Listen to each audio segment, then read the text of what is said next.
Hello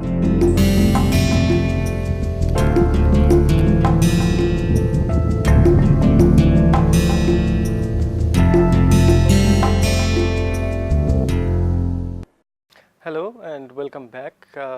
We have been talking about the applications of lasers, and for last few days we were discussing about one of the finest application of laser technology in the field of nonlinear optics. So we had some brief discussion about that. Now next we will move on to other types of applications that actually the invent of laser has pioneered, and we will be talking about one such field which not only helped to advance the fundamental knowledge in the field of science, uh, you know, physics, chemistry, biology, and atmospheric science, environmental science, in various different sections, but also it has enabled us to develop several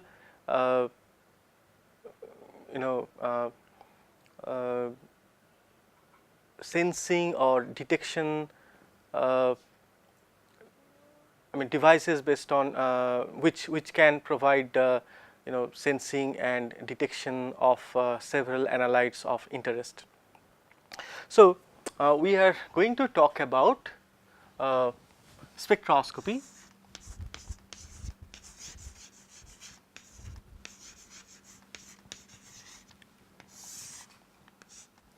And specifically we are going to talk about laser spectroscopy.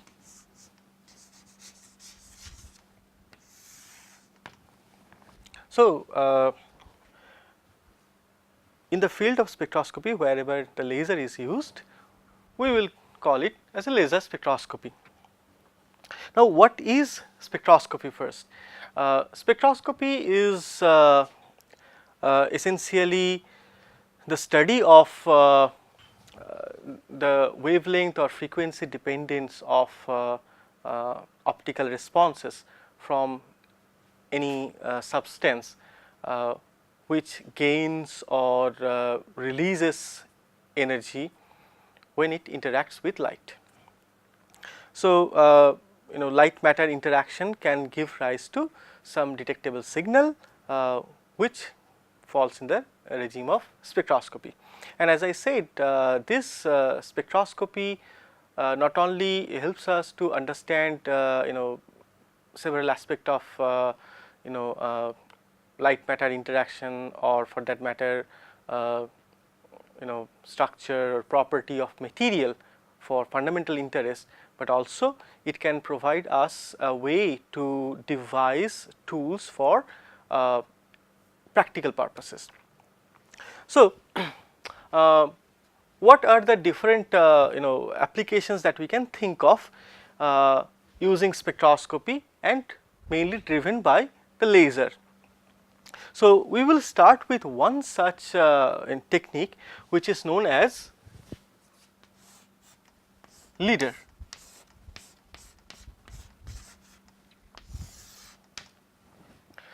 So what is the full form of LIDAR? This is light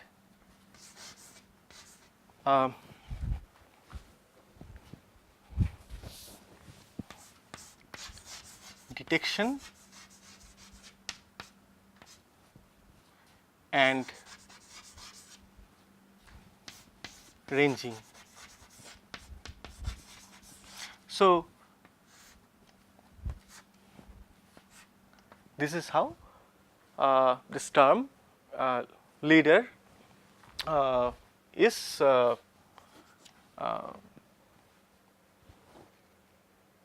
okay. So what is the purpose of this technology LIDAR? The main purpose of having this particular technology is to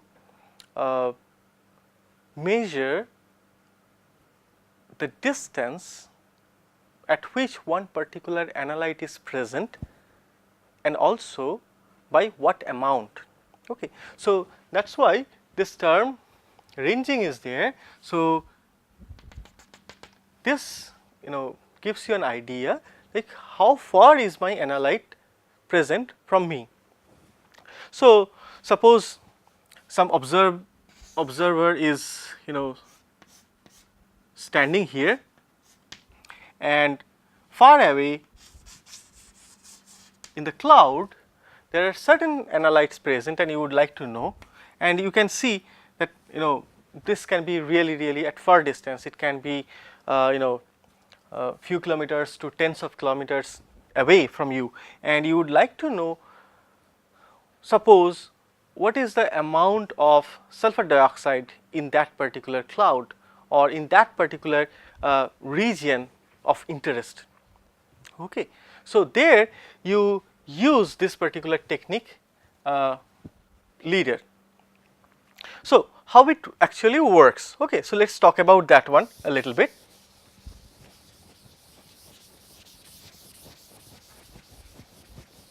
So, this technology, it works primarily based on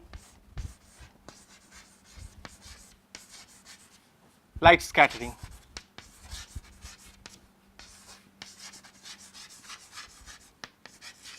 But this does not mean that there are no other techniques or which can provide you the LIDAR based detection capabilities.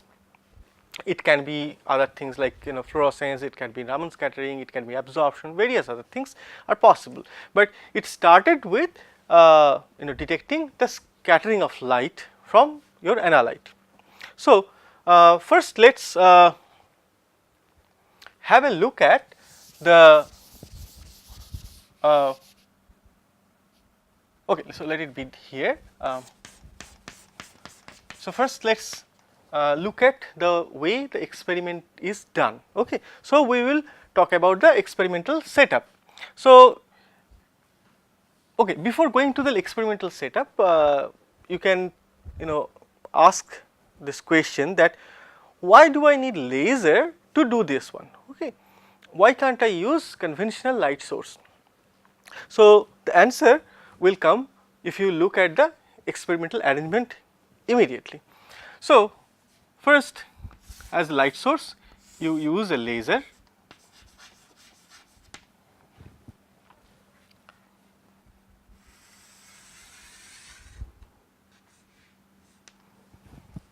Okay.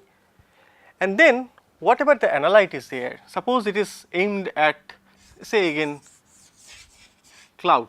Okay. So, suppose this is cloud and I am looking for a particular type of molecule there or a particular type of aerosol there. Okay. So, whatever be my analyte is there, and I have selected my wavelength accordingly, and after the scattering what will happen? It will scatter back. Fine. Now,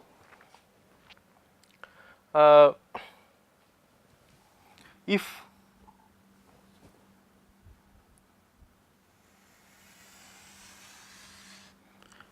I can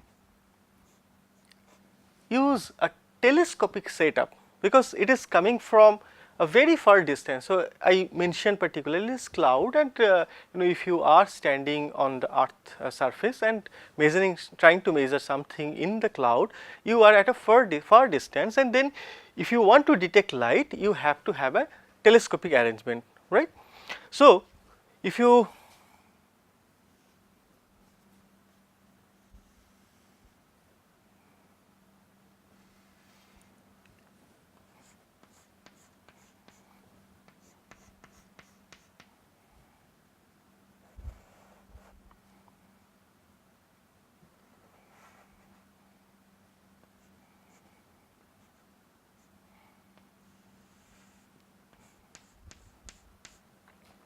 so, these are mirrors, particularly curved mirrors, and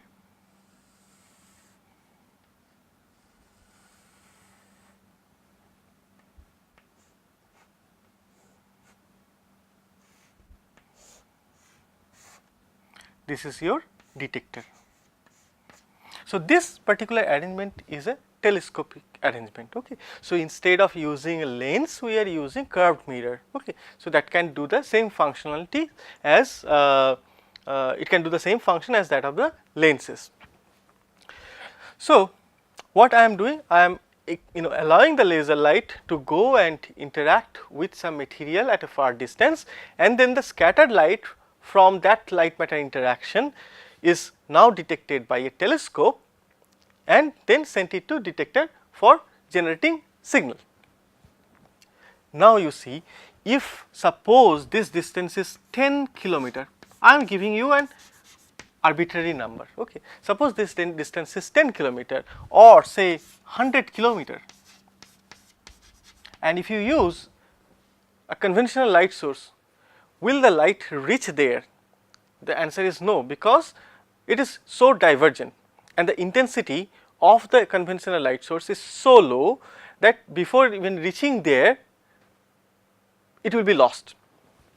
Okay. So, you need some light which is highly intense and which has a very high directionality, high collimation, and laser provides you with all those properties, and that is why you use a laser instead of conventional light source in the LIDAR technique. Okay. So, now, so this is how the detection will be done, but how will it give me actually my information that I need, that is the distance and the amount of my analyte present there. Okay. And if I can, I would need the concentration of that analyte as a function of distance also, at different distances, how they are distributed in terms of their concentration. Okay. So, for that what I need to do, I need to synchronize my laser and my detector. So, what is done here, you use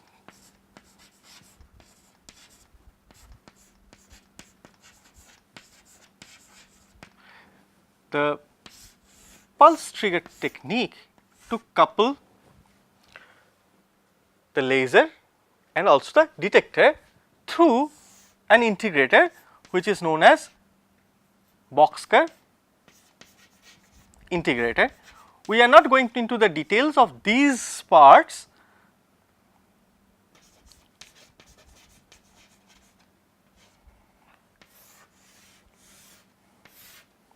So, the light signal coming from the detector is fed into the boxcar, and this boxcar and the laser both are synchronized by this pulse trigger unit. Okay. So, that means I have a way to know that after how long I detect this signal, after what time after the laser light is coming out from this box I detect my signal. So, I can exactly have an idea about the time of travel for the light from here to back here. Okay. So, if I know the time, then I can have also information about the distance, because I am dealing with a particular wavelength of light and I know the light frequency in a certain medium. So, thereby I can easily figure out the distance at which my analyte is present. Okay. So, once this detection is done, then my recorder will give me some signal. So, this signal will be a drop of the intensity. Okay. So, I will see something like this as a function of time. So, essentially if I can use this signal properly, what I will get? I will get as a function of time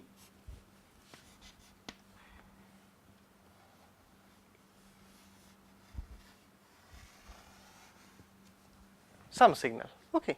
So, I drew it in a positive way. Okay. That hardly matters. So, this time is the time gap between the laser emission and this detection. Okay. So, if I see that okay, this much amount of signal I am getting for say time t1, this much at time t2, this much at t3 and so on, what do I have?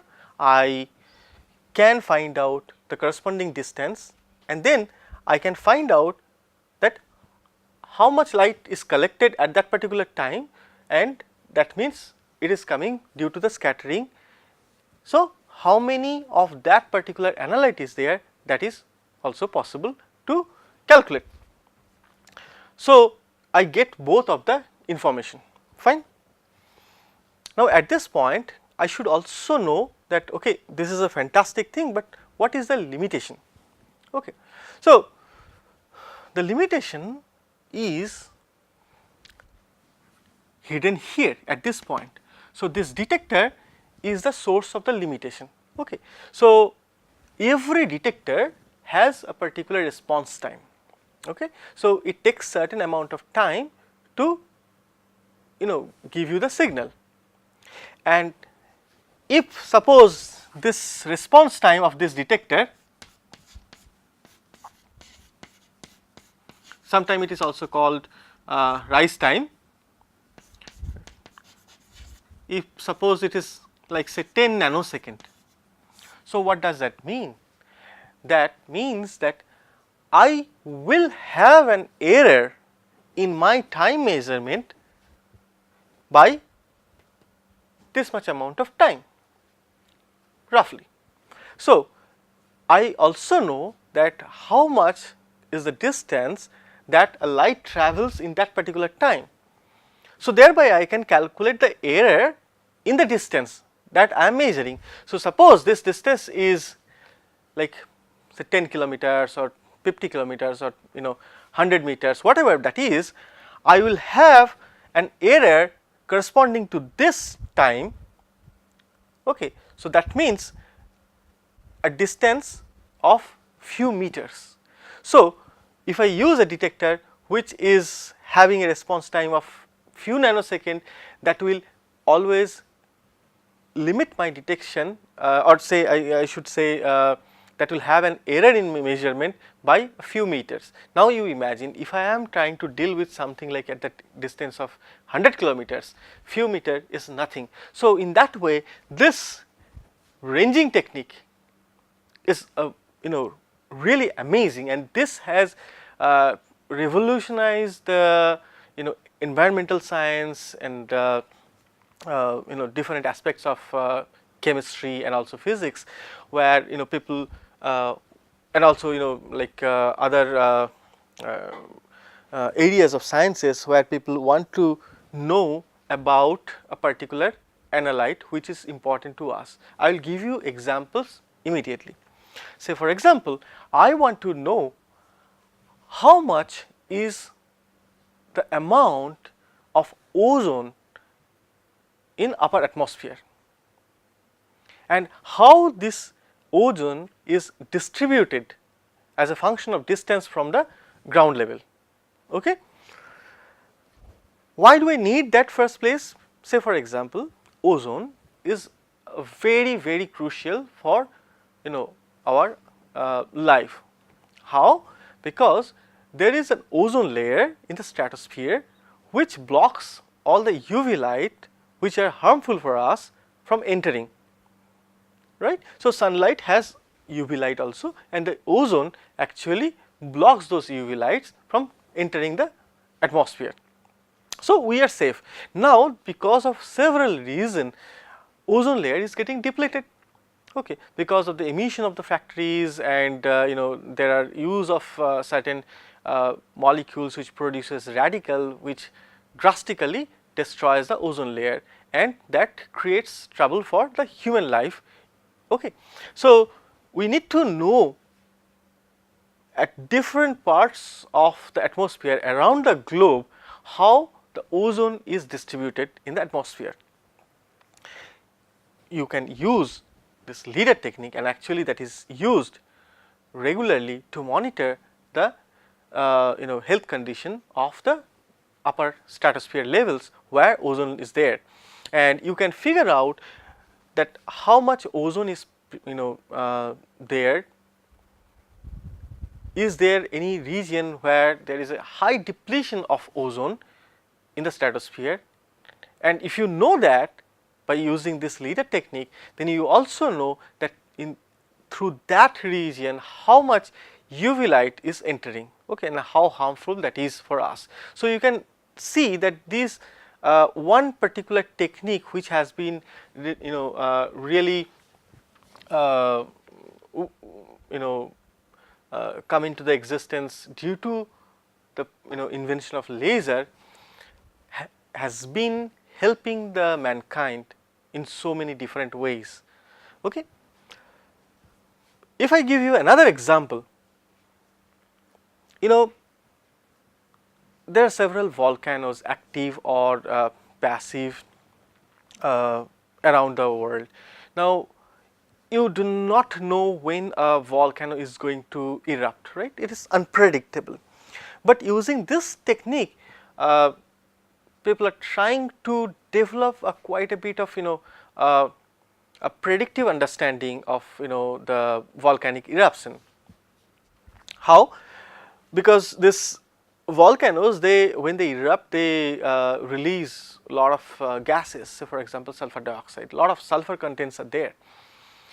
Now, at the beginning of this volcanic eruption, there is a particular concentration, and then after volcanic eruption there is a different concentration. So, if a volcanic eruption is monitored using LIDAR, by monitoring the particular constituents, say for example sulfur containing gases, say sulfur dioxide, then you can have a kind of calibration which will help you in developing some kind of a predictive understanding of this volcanic eruption. So, if you station one LIDAR based system for a particular volcanic region, and you continuously monitor the sulfur dioxide concentration, you will get an idea when suppose the concentration of sulfur dioxide suddenly changes, that there might be a possibility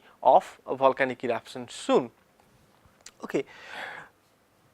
Third example I will give you, like it is very much related to the ozone layer depletion. Say for example, we have several factories which has their chimney outlets, and these chimneys, they releases a lot of different molecules in the atmosphere. So, by using LIDAR, you can monitor these gases, okay, and particularly the static gases from a far distance without being noticed by people involved in that particular industrial zone, that how much of these gases are being released there, okay, which are harmful for the atmosphere. So, by now we have more or less said what is LIDAR, how it is applied. Now, a few more detail about these things. So, I said like normally what kind of laser is used? It's pulsed lasers are used, and what kind of pulse lasers you used? Mostly Q-switched pulse lasers are used for so Q-switched lasers are used. So, normally for the scattering based LIDARs you use Ruby has been applied quite a lot, ND-YAG is used quite regularly. Now, there are other lasers also which are used in the LIDAR applications, and as I was mentioning at the beginning that though I say it is based on scattering predominantly, but there are other ways to do that. One of such ways is fluorescence based technique, essentially laser induced fluorescence. So, other than this light scattering, one can use laser induced fluorescence.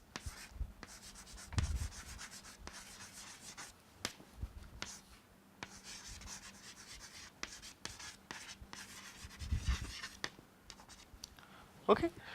So, so you can understand from the name itself that this is the laser light which is triggering the fluorescence from any particular analyte. Now, fluorescence is preceded by absorption, and this absorption will take it to particular state, and from there it will emit.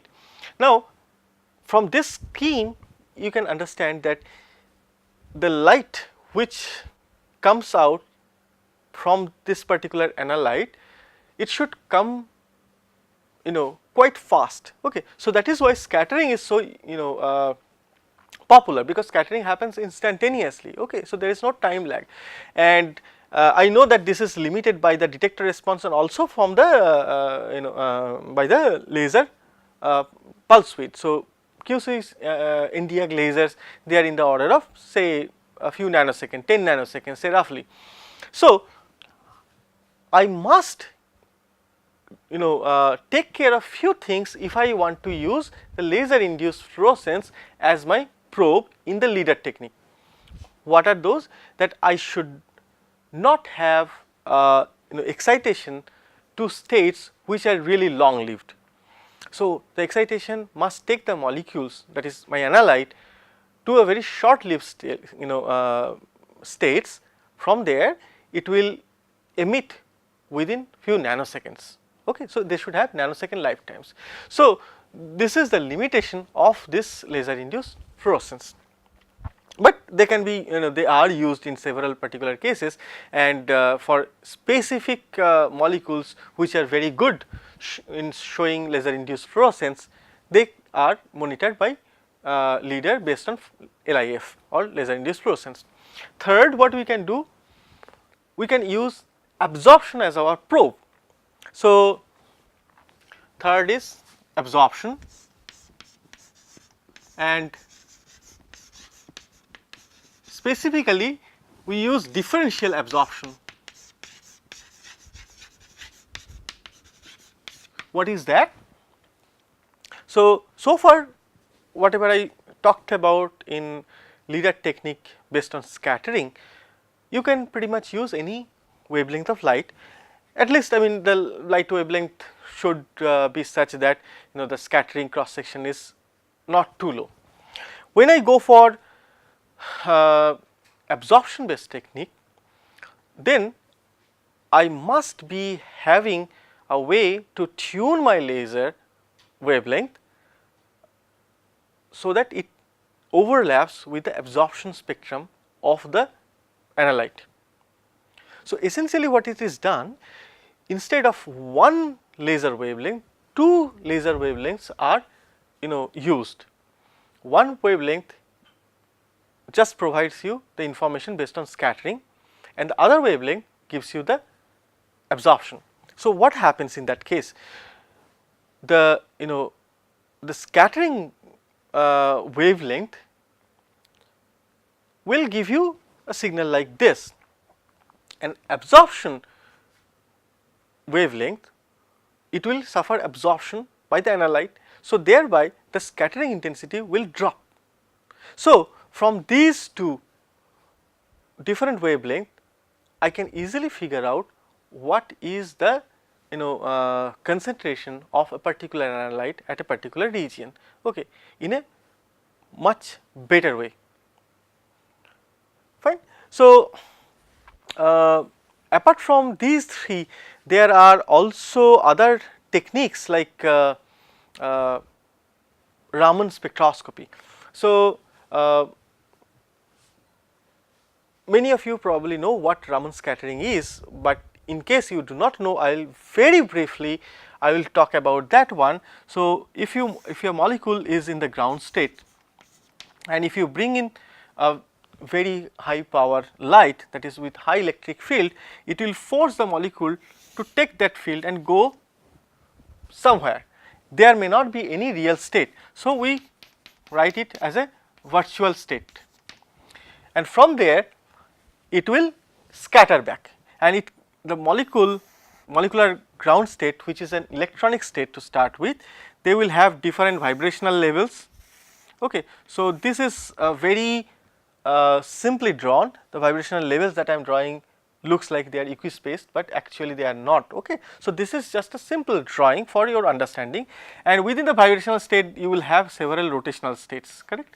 So, these molecules which is excited to this virtual state can come down to different vibrational and rotational level. Okay. So, I will get Stokes shift. So,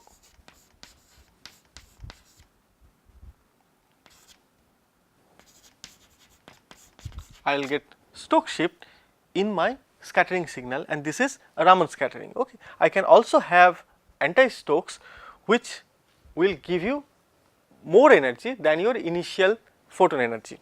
We are not going to talk about that one. So, now these photons which are coming back to different vibrational and rotational lines states, if I plot them as a function of the frequency or wavelength, I will get a spectra which is known as Raman spectrum. So, this Raman spectrum is a kind of fingerprinting technique. Okay. So, if I can detect the Raman spectrum coming from one particular analyte there, I can unequivocally tell that okay, that is my analyte, right. So, for that what I need to do, I need to have a device which will allow me to separate the signal intensities at different frequencies or wavelength. So, what I will need? I will need a monochromator here between the detector and the boxcar integrator. So, in this case I will need a monochromator, okay. So, which is essentially based on sorry, I put it in a wrong place. So, this monochromator should be right here.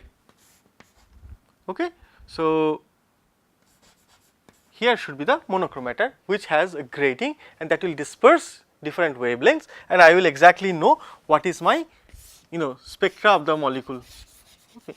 So, this is essentially expressed in wave number, and this is the intensity. So, this is my Raman spectrum. So, from this Raman spectrum I can say which molecule is present. So, this is a fingerprint technique, and I can use this in my LIDAR system. Okay. So, there are certain advantages of using Raman spectroscopy in LIDAR. What is that?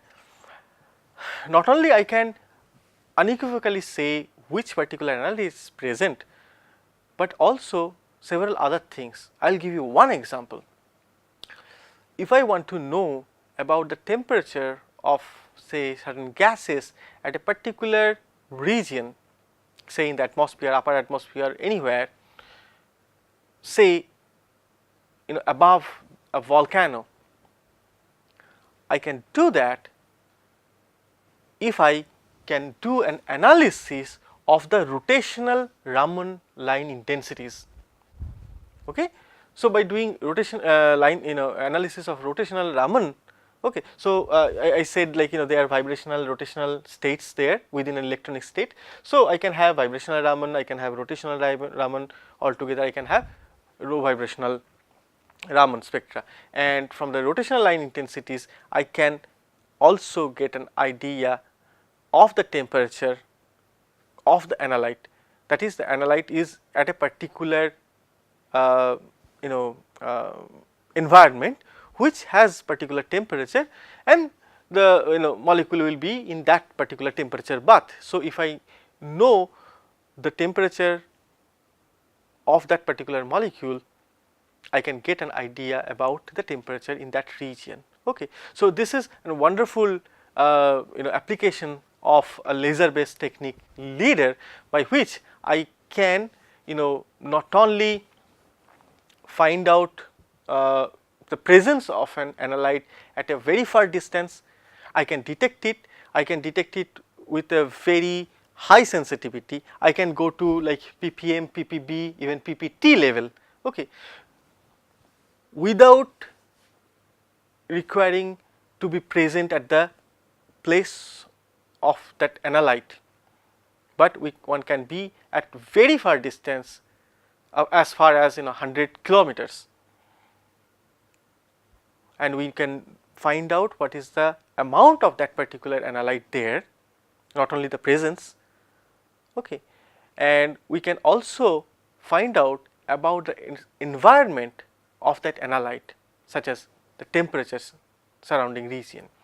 So, we will come back in the next class with lot more applications of laser spectroscopies. Thank you very much.